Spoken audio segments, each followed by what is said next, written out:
ከኪዳነ ምሕረት ስመለስ ድልድይ ላይ ተሰልፈው ጠበቁኝ ማለት በቃ ሊመቱኝ ነው ለምን ሰምተዋላ ለምን ኦርቶዶክስ እውነት እግዚአብሔር ጉዞ ከእስልምና ወደ ክርስትና ወንድማችን ከእስልምና ወደ ኦርቶዶክስ ወደ ቤተክርስቲያን ከተመለሰ ምንም ቆየት ቢልም ነገር ግን ያሳለፋቸው መከራዎችና ጥናቱ ለበርካቶች ምሳሌ ይሆናል። ከጅጅጋ ተነስቶ ወደ ሐረር ከሰደደ ከዛም ወደ አዲስ አበባ መጣ። ይህ ሁሉ የሆነው እንግዲህ ለክርስትና ለክርስቶስ መስቀል ክርስቶስ የከፈለውን ዋጋ መስቀሉን ስለተሸከመ ነው።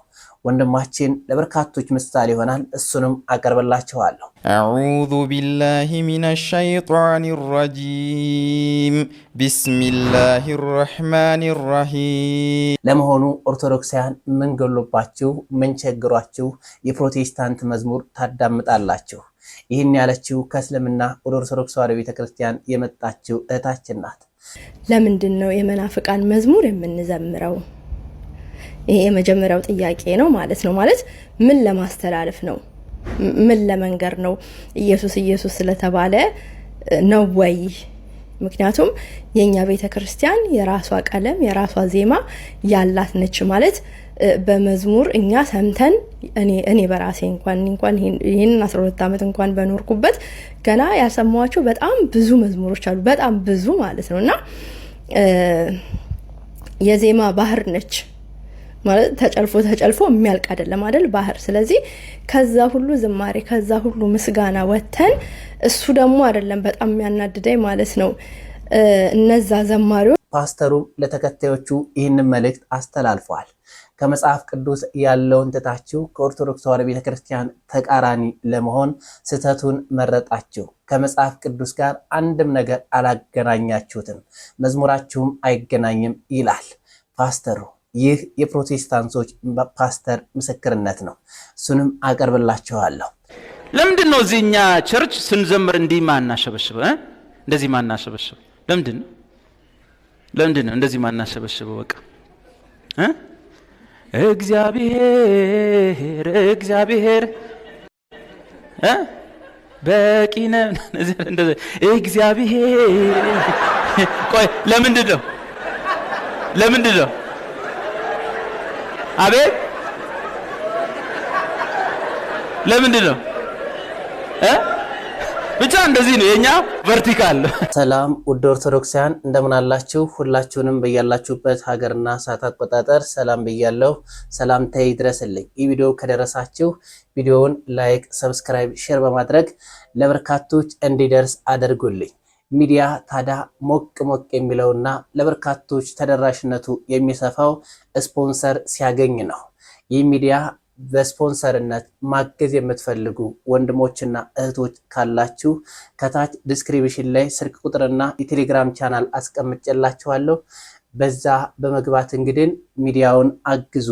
ቀጥታ ወደ ቪዲዮቹ እንሄዳለን። ፍልሰታ ማርያም ደረሰች። ከእናታችን ከቅድስት ድንግል ማርያም ጋር የምንገናኝበት እንዲሁም በእናታችን በቅድስት ድንግል ማርያም ምልጃ፣ ጸሎት፣ በረከት፣ ቡራኬ የምናገኝበት ታዲያ በዚህ በፍልሰታው ለሁላችንም ጠቃሚ የሆነ ምክር አለ።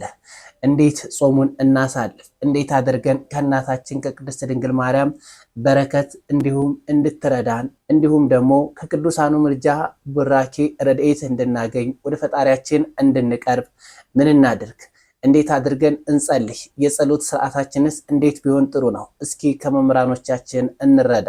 ከሱባኤ በፊት ምን ማድረግ ይገባናል?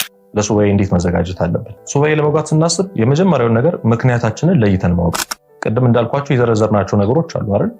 ምክንያቶቻችን ማወቅ አለብን። ስለዚህ ጥያቄ እንዲመለስልኝ ነው፣ ከእግዚአብሔር ለመታረቅ ነው፣ የጽሞና ጊዜ ፈልጌ ነው፣ ሌሎች ምክንያቴ ምንድን ነው የሚለውን ማወቅ ያስፈልጋል። የሰው ልጅ ለምኑን ካወቀ አንድን ነገር የሚያደርግበትን ምክንያቱን ካወቀ ምንም ነገር አያሸንፈውም። ስለዚህ ለመጠንከር ልባችን ለማሳመን በግልጽ እንዲደረግልን የምንፈልገውን ነገር ሱባኤ የምንገባበትን ምክንያት አውቀን ለይተን መግባት ያስፈልጋል።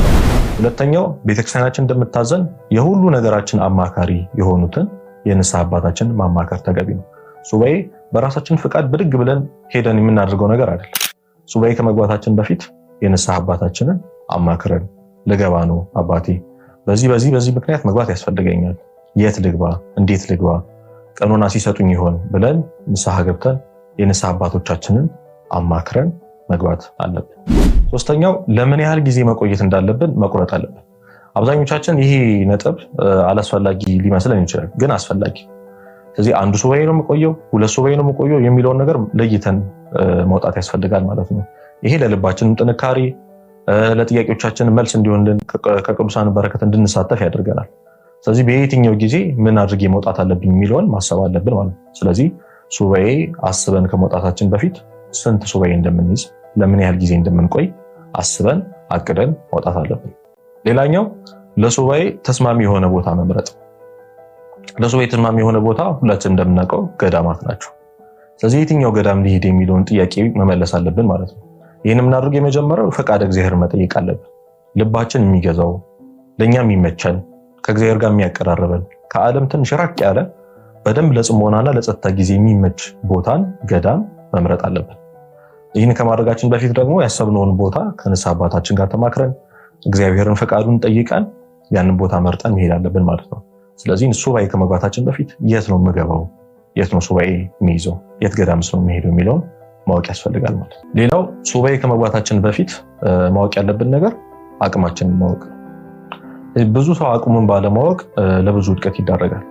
እዚህ አቅማችንን አውቀን ለምን ያህል ሰዓት ነው መጾም ያለብን፣ ጤናችን ምን አይነት ሁኔታ ላይ ነው ያለው፣ አቅሜስ ምን አይነት ነው፣ መጀመሪያ ሱባኤ ከመግባቴ በፊት የነበረኝ መንፈሳዊ ህይወት አቅም ምን አይነት ነው። በአንድ ተዘሎ ለ7 ሰዓት ያህል ምናምን ቆሞ መጸለይ የምንችል ሰዎች አይደለም።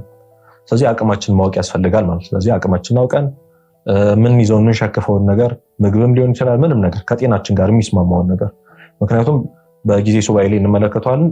አቋርጦ መውጣት ስለማይቻል ሱባኤን እንዳናቋርጥ ከሚያደርጉ ነገሮች አንደኛው ጤና ነው።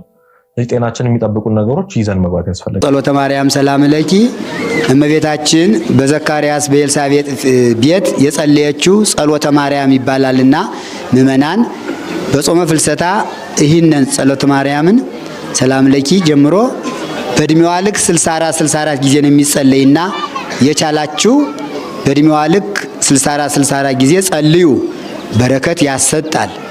ለአብርሃም፣ ለይስሐቅ፣ ለያዕቆብ ለቅዱሳን አበው የተለመነ አምላካችን ልዑል እግዚአብሔር ለሁላችን ይለመንህን። ለቅዱስ ኤፍሬም፣ ለአባ ሕርያቆስ፣ ለቅዱስ ያሬድ፣ ለተሳቱ ቅዱሳን፣ ለነቢያት፣ ለሐዋርያት፣ ለጻድቃን፣ ለሰማዕታት፣ ለደናግል፣ ለመነኮሳት፣ ለሕፃናት የተለመነች አምላክ ወላዲተ አምላክ ቅድስት ድንግል ማርያም ለሁላችን ትለመነን። መዓቱን በምህረቱ ቁጣውን በትዕግስቱ ይመልስልን። ወርሃ ክረምቱን ይባርክልን ይቀድስልን።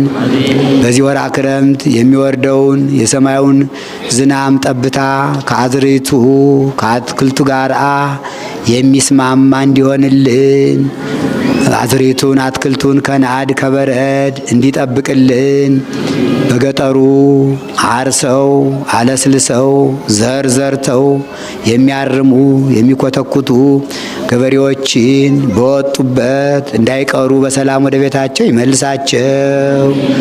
የዘሩት ዘራቸው ይብቀልላቸው። ዘሩን ከትልሙ ያስማማላቸው። መምህራኖቻችንን እናመሰግናለን። ሁላችንም ይችን 16ቷን ጾመ ፍልሰታን ቸሩ እግዚአብሔርን በመማፀን ሀገራችን ሰላም እንድትሆንልን እንዲሁም በረከት እንድናገኝ የጌታችን የመድኃኒታችንን ክቡር ደሙንና ቅዱስ ሥጋውን በመቀበል ይችን ወቅት ብናሳልፋት ተጠቃሚም እንሆናለን። ሁሉም ነገር የሚያሳካው እግዚአብሔር ነው። እግዚአብሔር ለዚህ ስላደረሰን ልናመሰግን ይገባል። በርካቶች ከእስልምና ወደ ኦርቶዶክስ ተዋሕዶ ቤተክርስቲያን መመለሳቸው አሁንም እንደቀጠለ ነው። የወንድማችን ወደ ኦርቶዶክስ ተዋሕዶ ቤተክርስቲያን ከተመለሰ ትንሽ ሰንበት ቢልም ነገር ግን በርካታ መከራዎችን አሳልፏል። እስከ መገደል ለመግደል እስከ መሞከርም ድረስ አድርሰውበታል። ወንድማችን ወደ ኦርቶዶክስ ተዋሕዶ ቤተክርስቲያን መመለስ የጀመረው እንግዲህ በወንድማችን እፎይና በጓደኛው አማካኝነት ነው። ለጓደኛው አንድ ቪዲዮ ይልክላታል። እነሱ በተረዱት የኦርቶዶክስ ተዋሕዶ ቤተክርስቲያን አማኞች የሚሄዱበት መንገድ ስህተት እንደሆነ የሚገልጽ ቪዲዮ ይልክላታል። ከተዋወቅን በኋላ እንግዲህ እኔ ፈለግኩና ወደ እኔ ለመግፋት ፈልጌ ቪዲዮ ላኩላት። ምን ቪዲዮ ልክላት አለው? ክርስትና እምነት ስህተት እንደሆነና ብዙ ስተትን የሚያሳዩ አሁን ለምሳሌ ሰውን ነው የምትከተሉት። ይኸው እንደውም ምን ይላል? ኢየሱስ ክርስቶስ እኔ ላኩላት፣ ኢየሱስ ክርስቶስ አልሞተም፣ ነቢዩላህ ዒሳ አልሞተም የሚለውም ማለት ነው ውሸት እንደሆነና የምታመልኪው ሰው እንደሆነ ማረጋገጫ ነው የሚል አይነት ነገር ነው ላኩላት። ስልክላት እኔ አንድ ላኩላት፣ እሷ ደረደረችብኝ። የማንን ትልካለች? የአባ ገብረ ኪዳንን ነው የምትልከው። ታዲያ ጌታችን መድኃኒታችን ኢየሱስ ክርስቶስ እውነተኛ አምላክ እንደሆነም ያስተማሩ በርካታ ድንቅ ድንቅ መምህሮች እና አባ ገብረ ኪዳን ሌሎቹም የኢአማንያን መዶሻ የሆኑ መምህራኖቻችን አሉ። ታዲያ እነዛን ቪዲዮዎች መረጥ አድርጋ ለዚህ ወንድም ትልክለታለች። ወንድማችንም ጥንቅቅ አድርጎ ዕለት ዕለት የኦርቶዶክስ ተዋሕዶ ቤተክርስቲያንን አስተምሮ ያጠናል። በዛውም ክርስቶስ ረድቶት እውነታው ይገለጥለታል። በተገለጠለትም ሰዓት ወደ ቤተክርስቲያን ሄዶ በዛው በጅጅጋ ይጠመቃል። ከተጠመቀ በኋላ ነው መከራው የበዛው። ሰምተዋል ካዲ መሆኔን። እውነት እግዚአብሔር ካዲ መሆኔ ተሰማ። አካባቢው ልጆች ሰምተዋል ምናምን። እሺ ድልድዩን አጠሩት። ድልድዩ ጋር በቃ ካዲ ነው እንግደለው ተባለ። በቃ ካዲ ነው አንለቅህም ነው። ወጣቶች ናቸው እንዳለ የትላልቅ ሰው ምናምን አይደሉም። ወጣቶች ናቸው፣ በእኔ እድሜ ያሉ በጣም የሚያውቁኝ ልጆች ናቸው። ከዛ ውስጥም እንግዲህ ተነጋግሮ ስለሆነ የመጣ ሌሎችም እኔ የማላውቃቸው ብዙ ነበሩ። ግር ብሎ ዳር ላይ ጠበቁኝ። ከዛ አንለቅህም፣ ወጣቶች ናቸው፣ ኢነርጂ ፉል ናቸው። ወደ እነሱ እየቀረብኩ ስመጣ ሌላ ነገርም መስሎኛል። በጣም በሰዓቱ ስፖርት ምናምን ለስፖርት ወጥተው ምናምን እየተጠባበቁ መስሎኛል። ብዙ ጊዜ እንደዛ ስፖርት ተጠባብቆ ምናምን ስለሚሄዱ ኳስ እንደዛ አይነት ነገርም እየገመትኩ እየተጠጋው ስመጣ አንዱ ቀጭቃዣ ሆሳም የሚባል አለ።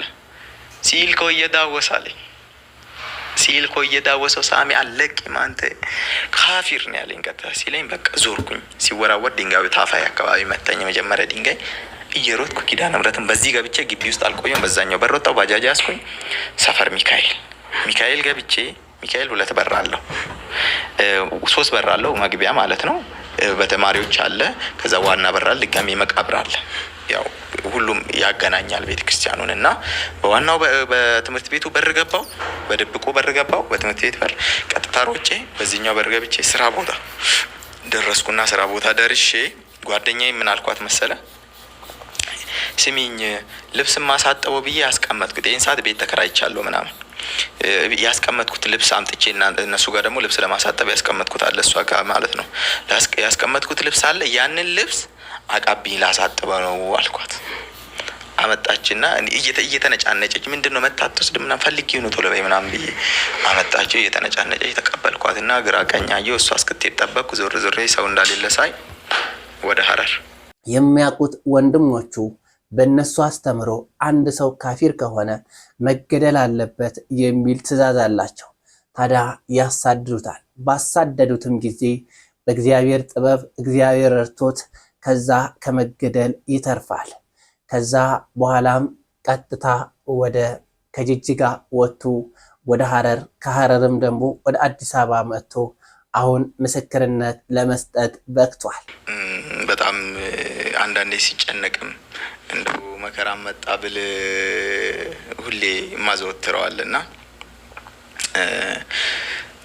በጣም በቃ ማለት ውስጤ ላይ ሁሌ በችግር ሰዓት እንትን ምለው ሞገር ሲመታኝ ማዕበሉ ማን ያድነዋል ሁሉም ሲሉ በሰላም አለፍኩ በጸጥታ ሁሉ ተችሎ በአንተ ጌታ በሰላም አለፍኩ በጸጥታ ሁሉ ተችሎ በአንተ ጌታ። እንዴት ልበል ለኔ በቃ የሆነ በቃ እውነትም ብዙ ሞገዶች መጥተውኛል፣ ብዙ ማዕበል አልፎኛል። ለዚህ ሁሉ ደግሞ ማለፍ የሆነው አንድ እግዚአብሔር ነው። እነዛንም በተቸገርኩ ሰዓት እነዛ ልጆች ይላከልኝ። ኢቭን ኢፍ አሁንም ድረስ ለሚመጣብኝ ችግር አሁንም ድረስ ደግሞ እየተጋፈጥኳቸው ላላቸው ችግር ከኔ ጋር ያለው ከአንድ እግዚአብሔር ውጭ ማንም የለም። እኛ ይላል በጥሞና ስመው ይሄን ነገር እኛ የአላህን መልእክተኛ የመርየምን ልጅ አልመሲህ ዒሳን ማለትም ኢየሱስ ክርስቶስን ማለት ነው። በእኛ አልመሲህ ዒሳን ገደልን በማለታቸውም ረገምናቸው። እዚህ ጋር ድጋሚ አንድ ፖይንት መያዝ ያለብህ ረገምናቸውን ያለው እነማን ናቸው? ብዛት አላቸው ማለት ነው። ረገምናቸውም ከተባለ ረገምኳቸው ካለ አንድ አምላክ ነው፣ አንድ ነው። ወንድማችንን እናመሰግናለን። ቸሩ እግዚአብሔር በቤቱ ያጽና እያላችሁ መርቁት። ይህችታችንም ከእስልምና ወደ ኦርቶዶክስ ተዋሕዶ ቤተክርስቲያን ከተቀላቀለች በርካታ ጊዜያትን አስቆጥራለች።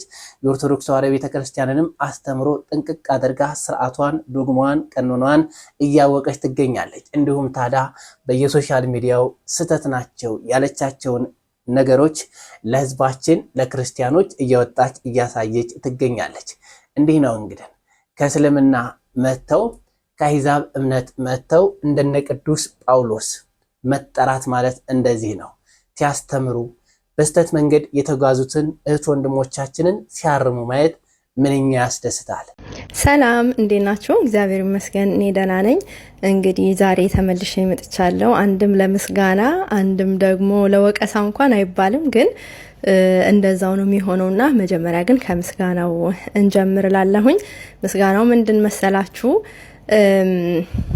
የባለፈው ቪዲዮ የሰራሁት ስልክና ቤተ መቅደስ የሚለው ቪዲዮ ላይ በጣም የብዙ ሰው ሀሳብ፣ የብዙ ሰው ንዴት፣ የብዙ ሰው ቁጭት እኔ ብቻ ለመሆኔን ስላሰማችሁኝ በጣም ነው ደስ ያለኝ። በጣም ደግሞ እንደገና ደስ ያለኝ ምንድነው 3-4 ሰው የሚሆኑ እኔ ነበርኩኝ አንዱም እኔ ነበርኩኝ አንዱ ያሉት ልጆች አሉ ባለማወቅ የሰሩና የነሱ ደግሞ በጣም አስደስቶኛል። ለምን መጀመሪያም ቪዲዮውን እንድሰራ በጣም ይገፋፋኝ የነበረው ወይም ደግሞ እንዴት አድርጌ ልግለጽላችሁ ብቻ ሳያቅ የሚያደርጉ ሰዎች ይኖራሉ ብዬ ደግሞ በጣም አስብ ስለነበረ ያ በመሆኑ በጣም ደስ ብሎኛል ማለት ነው።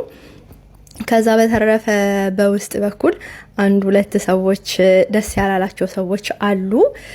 ሶስተኛው ግን ጴንጤ ጋር ብለሽ ነው እየመጣሽ ነው ጴንጤ ነው ወየላከሽ ያለኝ አለ ማለት ነው። እሱን እንዝለለውና ምክንያቱም ከሐሳቤ ጋር ጭራሽ አልተገናኘም ማለት ነው እሱ እና ሌሎቹ ሁለቱ ግን እርግጠኛ ሁኜ መናገር ባልችልም የኔ ሐሳብ ብቻ አይደለም ያንን ቪዲዮ ያዩ ኮሜንት የሰጡ ላይክ ያደረጉ ሼር ያደረጉ ሪፖስት ያደረጉ ሰዎች በሙሉ ሐሳብ ቁጭትና ብስጭት ልበለው ካለን ለቤተ ክርስቲያናችን ካለን ፍቅር ነው ከሌላ ነገር አይደለምና የዛን ሁሉ ሰው ኮሜንት አይታችሁ ንግግሩን አይታችሁ ሰምታችሁ ግን ይሄ ምን አገባሽ አይነት ነገር የተናገራችሁ ሰዎች እናንተን ከየትኛው ውስጥ መደብኳችሁ መሰላችሁ?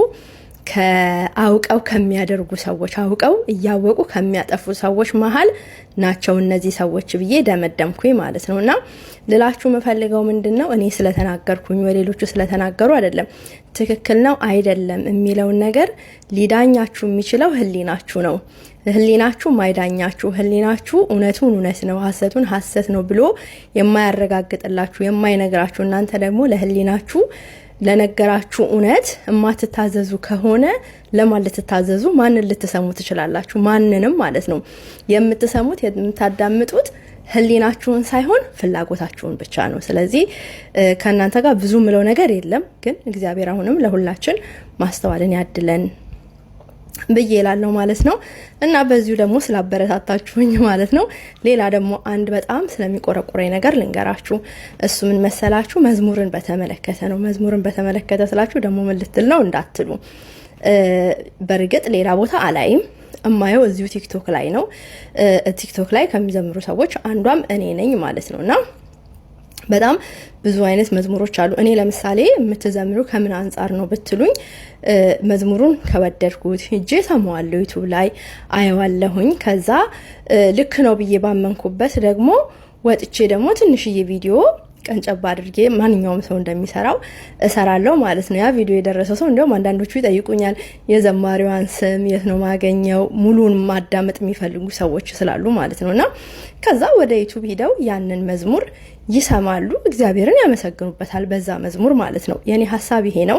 ስለዚህ ሌሎች እህቶችም ይሄ ነው ብዬ ነው ማስበው፣ አላማቸው ከዛ የዘለለ ነው ብዬ አይደለምና ታዲያ ይሄ ከሆነ የነሱ አላማ አላማችን እንደዚህ ነው ካልን ለምንድን ነው የመናፍቃን መዝሙር የምንዘምረው?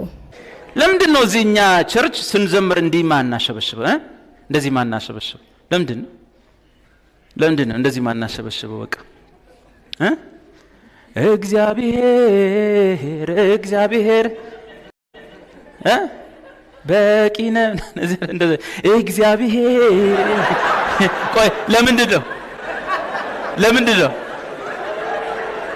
አቤት ለምንድን ነው ብቻ እንደዚህ ነው የኛ ቨርቲካል ሆሪዞንታል የእንትና ነው ዋይ ከባይብል አልጀመርንም ከየት ነው የጀመርን እዛ ያለን እዛ ሄድን ከባይብል አንጀምርም ከአካባቢ ነው የምታይ ታያለ እንዲህ ሲሉ አየህ ከዛስ ባይብል ላይ አለ የለም ታይና ሲሉ አየህ በቃ ከአንተ ከቀኝም ወደ ግራም ከታችም ወደ ላይ ማርገት ተሞክረዋል አይደል ከዛ ደግሞ እንዲህ ሲሉ አየህ እንዴትም ብለ ያበላሽህም ለመርከው ከዛ ደግሞ ጴንጤ ሆንክ ስትመጣ እዚህ ደግሞ ታያል ስታይ እዚህ ሆሪዞንታል የለም ሁሉም ቨርቲካል እውነቱ ዘት ከዛ እንደ አዲስ ትለማመዳለህ እንደ አዲስ ከባይብል ነው ከመንፈስ ነው አይደለም ከአካባቢ ነው ታጠል ታዲያ አንዳንድ እውነታው የገባቸው ፓስተሮችም አሉ በዛ ቤት ግን ለምን እንደሚቆዩ አናውቅም ነገር ግን እነዚህ ፓስተሮች ለተከታዮቻቸው የሚያስተላልፉት መልእክት እጅግ ግሩም ነው የኦርቶዶክስ ተዋሕዶ ቤተክርስቲያን ሁሉ ነገሯ ከመጽሐፍ ቅዱስ ጋር የተገናኘ ከስላሴ ጋር የተገናኘ ከድንግል ማርያም ጋር የተገናኘ ከቅዱሱ ጋር ከቅዱሳኖቹ ጋር የተገናኘ ነው ዝማሪያችን ስናማትብ አቡነ ዘበሰማያት እንል ሁሉ ነገር ከቅዱሳኑ ከእግዚአብሔር ጋር የተገናኘ ነው ፕሮቴስታንቶች ግን የራሳቸው ልምምድ አምጥተዋል ዝማሪያቸው ከኦርቶዶክስ ጋር እንዳይገጥም ብለው ገደል ከተውታል ሲያማትቡም እንደዛው አቡነ ዘበሰማያትም ሲሉ እንደዛው ሁሉ ነገር ክርስቲያኖችን መቃረን ወይም ፕሮቴክት ማድረግ ሆኖባቸዋል ፕሮቴስታንቲዝም ከትርጉሙ እንደምነሳው ሁሉ መቃረን የተቃርኖ እምነት ፕሮቴስት ማድረግ እንደማለትም ስለሆነ ስራቸው ሁሉ ወደዛኛው ወደ ጨለማው የሚወስድ እንጂ ወደ መጽሐፍ ቅዱስና ወደ ትክክለኛው መንገድ እንደማይወስድ ይህ ፓስተር አረጋግጦ ተናግሯል ይሄ የመጀመሪያው ጥያቄ ነው ማለት ነው ማለት ምን ለማስተላለፍ ነው ምን ለመንገር ነው ኢየሱስ ስለተባለ ነው ወይ ምክንያቱም የኛ ቤተክርስቲያን የራሷ ቀለም የራሷ ዜማ ያላት ነች ማለት በመዝሙር እኛ ሰምተን እኔ በራሴ እንኳን ይሄንን 12 አመት እንኳን በኖርኩበት ገና ያሰማዋቸው በጣም ብዙ መዝሙሮች አሉ በጣም ብዙ ማለት ነውና የዜማ ባህር ነች ማለት ተጨልፎ የሚያልቅ አይደለም አይደል ባህር ስለዚህ ከዛ ሁሉ ዝማሬ ከዛ ሁሉ ምስጋና ወተን እሱ ደግሞ አይደለም በጣም የሚያናድደኝ ማለት ነው እነዛ ዘማሪዎች ማለት ነው በፊት ቤት የነበሩ የበሉ የጠጡ ቤተክርስቲያን ያበላቻቸው ያጠጣቻቸው ማለት ነው እና እውቅናን ይሰጠቻቸው ከዛም አልፎ አሁን ምሳሌ ልንገራችሁ በጣም ለምን እንደምናደድ ማለት ነው ምናልባት በምሳሌ ልትረዱኝ ትችላላችሁ ምን ያህል አስከፊ እንደሆነ ነገሩ እኔ የማይበት ነው ዙሮ ምነግራችሁ ሰው ቤታችሁ መጣ አበላችሁት አጠጣችሁት አስተናገዳችሁት አከበራችሁት ማለት ነውና ያ ሰው በልቶ ጠጥቶ ኑሮ እናንተ ላይ ኑሮ እንደፈለገ ሆኖ ከዛ እናንተ ባበላችሁት ባጠጣችሁት ሰሃን ላይ ይተፋበታል የሰጣችሁትን ሁሉ ማለት ነው አውጥቶ ይተፋና የማይገቡ ነገሮችን ይናገራል የማይገቡ ነገሮችን ያደርጋል በቃ እዚህ ግባ ማትሉት ማለት ነው ያንን አድርጎ ማለት ነው ከዛ ከናንተ ቤት ወጥቶ ይሄዳል አይደል ምርጫው ነው ማንንም አይይዝም ማለት ነው ስለዚህ ይሄድ መንገዱ ክፍት ነው መንገዱን ጨርቅ ያርግለት ብሎ መሸኘት ነው ግን ቤተክርስቲያን ደግሞ እንደዛ አይደለችም እድል ትሰጣለች ይሄ የሰው አስተሳሰብ ነው እንጂ ቤተክርስቲያን እድል ትሰጣለች ልጆቿን ትጠራለች ንስሐ ከገቡ ቤተክርስቲያን ማትቀበለው ምንም ነገር የለም ማለት ነው ሰው የሚፈልግበት መጸጸት ነው አእምሮ ያለው ሰው እንዲጸጸት ትፈልጋለች ቤተክርስቲያን ለምን የነፍስ ጉዳይ ስለሆነ ማለት ነውና ወደ ሌላ ቦታ አልሂድ ልመለስ ወደ ራሴ ማለት ነው እና ያንን እዛ የሰጣችሁት ሳህል ላይ ማለት ነው ያ ተፍቶበት ይሄደውን እናንተም ምትበሉት ሳህኑን አጥባችሁ ወይም ሳህኑን ጠርጋችሁ ከላይ የተደረገ ነገር አይደለም የምትበሉት ከዛ ደግሞ በሳህን ስለበላው ብላችሁ አይደለም መታችሁ የምታወሩኝ ያ የተተፋውን ነው አንስታችሁ የምትበሉት? ሰው ከአንደበቱ ያወጣውን ቆሻሻ እንዴት አድርጋችሁ ነው መልሳችሁ እናንተ በልታችሁ መታችሁ ደግሞ ለህዝብ ለሰው የምታስተላልፉበት? ይሄኔ በቃ ጸያፍ በሚባለው ነገር የገለጽኩላችሁ ከተረዳችሁት ብዬ ነው። ምስጋና ነው ብላችሁ ግን እንዳትሉኝ። ሌላ የፈለጋችሁትን ነገር በሉኝ። ተመችቶን ነው ምናምን ማለት የሁሉም ሰው የተለያየ ነው። ግን አደራችሁን ነው ምላችሁ ምስጋና ነው እንዳትሉኝ። ቤተክርስቲያን አፍ አውጥታ ያወገዘችውን ነገር እኛ ክርስቲያን ነን ካልን ማዕተባችን ካለ መለያችን ኦርቶዶክሶች ነን፣ የኢትዮጵያ ኦርቶዶክስ ተዋሕዶ አማኞች ነን ብለን መጠሪያችንን የኢትዮጵያ ኦርቶዶክስ ቤተክርስቲያን ነሽ መጠሪያችን ብለን ካልን ታዲያ እሷ ያልጠራችበትን እሷ ያወገዘችበትን እሷ ያስተማረችውን ትተን ያላስተማረችውን ዘማሪዎቿን ትተን ዘማሪዎቿ ያልሆኑትን ለምንድን ነው የምንዘምረው? እንዳልኳችሁ ደግሞ መጀመሪያ ላይ የምናሳየው ሰዎች በዛ መዝሙር እንዲባረኩበት እንዲሰሙት ደስ ብሏቸው ከሆነ ደስ የማይል ነገር ለምን ከራሳችን አልፈን እነሱ እንዲሰሙ ሌሎቹ እንዲሰሙ ለምን እናደርጋለን ነው የሚለው። እንግዲህ ዛሬ አስረዘምኩባችሁ። በሌላ ሐሳብ ደግሞ መለሳለሁ። አመሰግናለሁ። መልካም ቀን ባይ። እህታችንን እናመሰግናለን። ከዚህ በላይ የሚሰሪበትን ቸሩ እግዚአብሔር አቅሙን ጉልበቱን ይስጥሽ እንላለን። ነገር ግን እኛ በኦርቶዶክስ ቤት ውስጥ ይህን ያክል ዓመት ኖረን አለማወቃችን ደግሞ ምን ያክል እንደሚቆጨንና ምን ያክል እንደሚያስቆጭ ሁላችንም መጠንቀቅ አለብን። እምነታችንን ሁላችንም ጥንቅቅ አድርገን ማወቅ አለብን። ወርቅ የሆነች ኦርቶዶክስ ተዋሕዶ ቤተክርስቲያን እምነታችን የዓለም ሕዝብ መዳኛ የሆነችውን ይችን ወርቅ እንቁ የሆነች ኦርቶዶክስ ተዋሕዶ ቤተክርስቲያናችንን ዶግማዋን፣ ስርዓቷን፣ ቀኖናዋን፣ አምስቱን አዕማደ ምስጢራት ጥንቅቅ አድርጎ እንዲሁም ሰባቱን ምስጢራተ ቤተክርስቲያን ጥንቅቅ አድርጎ አንድ ክርስቲያን ማወቅ አለበት። ስርዓቱንም ታሪኳንም ጠንቅቆ ማወቅ አለበት። ውድ ክርስቲያኖች እስከ ሰዓት ድረስ አብራችሁ ስለቆያችሁ አመሰግናለሁ። በቀጣይ ቪዲዮ እስከምንገናኝ ድረስ ሰላም ቆዩ።